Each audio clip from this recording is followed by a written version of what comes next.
And so I think the Holy Spirit is probably much more after leaning into the environment that He's called you into, and then figuring out what works there, and then birth something new that may look different than the clone churches that you may have even been a part of. I know that's been our story.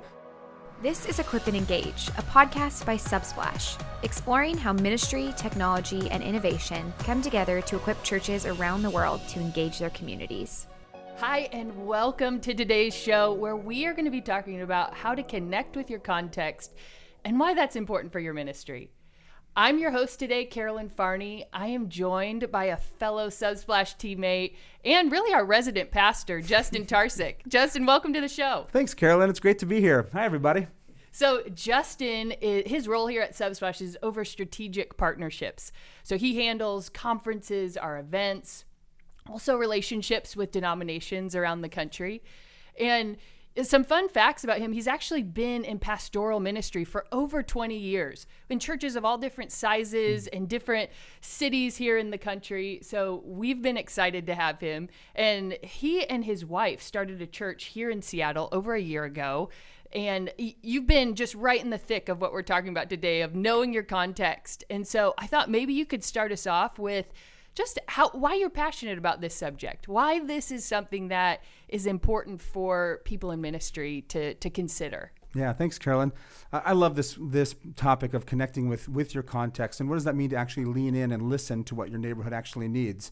If we want to get really scriptural here at the beginning, as the resident pastor here yes, at Subsplash, please. Jesus has asked a really poignant question in Mark chapter 12, and the question is, what is the greatest commandment? And he responds, first, it's love God with all your heart, all your mind, all your soul, and all your strength. And then the second is like it, to love your neighbor as yourself.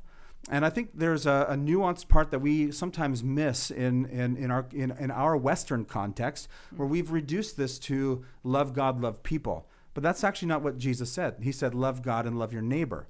And the reason that's different is because if we are going just to love people, we can try to make prescriptions for problems that we see at large societal levels and miss the nuanced versions of that in the neighborhoods and cities that God has called us to. And so if we're going to love our neighbor, we have to first know our neighbor. We have to first know what our neighbor needs. We have to know what pain points our neighbors have. We need to know what matters to our neighbor. And therefore, we go out and start building ministries to address those things that our neighbor needs, not just what the general society needs. Yeah, absolutely. And reminds me of this conversation we were having earlier too, around even just the difference between just cloning a church and actually birthing a church. Yeah, I think we've gotten really good about cloning churches. And I say that with a lot of respect and humility. Sure. There's a lot of great systems and programs that work and environments where we see contemporary ministry thriving and flourishing. The danger of that is, if we're not careful, though, is that we start to adopt systems and structures that don't really meet the needs of our neighborhood because it works somewhere else. And so I think the Holy Spirit is probably much more after leaning into the environment that He's called you into, and then figuring out what works there, and then birth something new that may look different than the clone churches that you may have even been a part of. I know that's been our story. We've been a part of a lot of great churches, my wife and I, over the years. But when we came to this specific neighborhood here in Seattle, we had to approach it differently because the needs were so much different than even what we expected when we came back. Yeah, absolutely. So what are some ways that we can start learning how to connect with our context? Yeah, that's a great question. How do we do this well?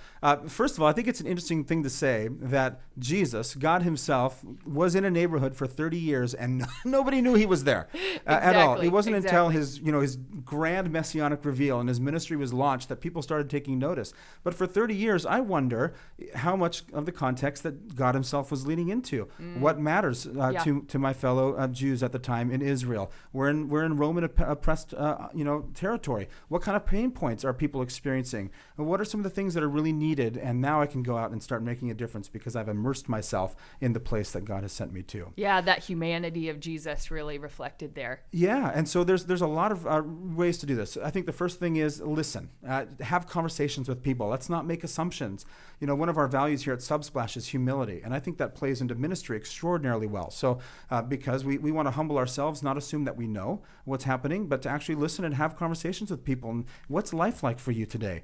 What kind of artifacts are in the neighborhood? In other words, what kind of things represent your neighborhood? If you could walk around your neighborhood and distill some of the values or ideas into actual physical things that you could carry, what do those artifacts look like? And then how do you begin shaping your ministry and shaping how you want to reach people around some of those ideas? Because the reality is God is already moving in the neighborhood. Right? If we're embracing humility, it's dangerously arrogant for us to come in and say, we're going to start something the world has never seen. Okay, well, I don't know if that's necessarily the case. Sure. I wonder if God's actually already at work, maybe for decades in the neighborhood he's called you to. Another way to learn your context is to find those people that God is already working through, whether they're believers or not, and to see what can we do to partner and join with what God's already doing. Those are effective ways to start reaching your context. Yeah, I love that, kind of joining with people there in the neighborhood, and even just the finding tangible artifacts. That's great. So what's the risk, Justin, of not knowing your context? That's a great question. I think number one, being ineffective, I think is a huge risk. Losing relevance, even the ability to build trust. I think we lose trust with people when we don't lean into our context and show that we understand what they're going through. But I think the greatest danger, honestly, is that we can end up hurting the people that we feel that God has called us to help. If I can share a story. Sure, please. I remember when my wife and I moved from Los Angeles to Brooklyn to start pastoring a community in downtown Brooklyn. And we had moved from an environment, a church that had actually won awards, and we worked with people on our teams who were very influential, reaching all our civil servants. So you think of law enforcement and fire departments and local councils and things like this, had a very strong reach in many different parts of that environment. When we moved to Brooklyn, our first thought was, well, let's replicate this. It worked really great in Los Angeles. So we reached out to the police department and started to build a relationship. And then we stood up on the platform one Sunday with a big smile on our face and announced to our community this new partnership. And what we failed to recognize was the brewing tensions between law enforcement and urban communities. And we completely stepped into a landmine that we were unprepared for and started touting stuff that was actually hurting people who had had experiences with this very subject. And to our congregation's credit, and we were new pastors there, they graciously and correctly pulled us aside and started to school us on what it actually meant and the implications that were caused by our grand announcements and by our ideology. And we had to humble ourselves and begin to change, recognizing that the way that we thought we could love, and even with good intentions, we're trying to love people, we were ineffectively loving the neighborhood that God has called us to, and we had to make a change. Yeah, what I love about that, I mean, even just the humility of, there are so many times and so many probably of us that can relate in that situation where you go in with good intentions, unbeknownst of maybe circumstances or other things, and you find your foot in your mouth, and then just graciously being able to whether it's apologize or ask for forgiveness, but even just being able to keep moving forward. And an example that comes to my mind from a pastor that in a more affluent side of the city and really had a heart, good intentions to be able to help those that were poor and just in need, and really had some area pastors in that neighborhood say, hey, you're hurting our neighborhood more than you're helping it right now, and that you're taking these kids out of the neighborhood and they're growing up and they're going to your church and they're leaving the neighborhood altogether. And with humility, being able to see, that is not what I was intending to do, and being able to make those shifts that are needed to be able to, okay, how do I come alongside and actually help this neighborhood thrive? And like you had mentioned earlier, support the ministries and things that God was doing there already. So yeah, because what if we take the assumption that God is already working in a neighborhood? Sure. And that he's already been there for decades, working through people to make a change. And then if we're not careful, we parachute into an environment that God has called us to and actually disrupt that work that God has already been doing on the ground. Yeah, that's really good. And even a conversation I had with a pastor that, really very good intentions of wanting to come into a city and really help those that were hurting and poor. And his church was on a more affluent side of town. And really the leaders and pastors in that neighborhood came and said that exact same thing. You're hurting our neighborhood more than you're helping it, and that you're taking these kids out of the neighborhood. And while helping them, they're growing up and going to your church, and they're leaving the neighborhood altogether. And so with a lot of humility, even just, it was something he didn't even see. He wasn't even attuned to it, but then being able to make that shift, back of, okay, well, how do I, come into this neighborhood and learn it and really assist the leaders that are there too. Yeah. So I think that's great. Again, this goes back to this: are we just loving people at large, or are we loving our neighbor? And I think that's a big distinction. Yeah. So really, as we move into just tools and resources for a moment, can you elaborate on what some of those, what some helpful ones are? Yeah, I think that's great. So a couple of tools, again, we're talking about large societal shifts as well as that are things that are happening in your direct context. So while every context may vary from space to space, I'll tell you one of the tools that actually is rapidly becoming more important than I think people give credit is just how's your website? And so again, we're talking about localized neighborhood ministry, but we're also talking about shifts that our society is making across the board. And one of those things is the way that we engage with mobile technology.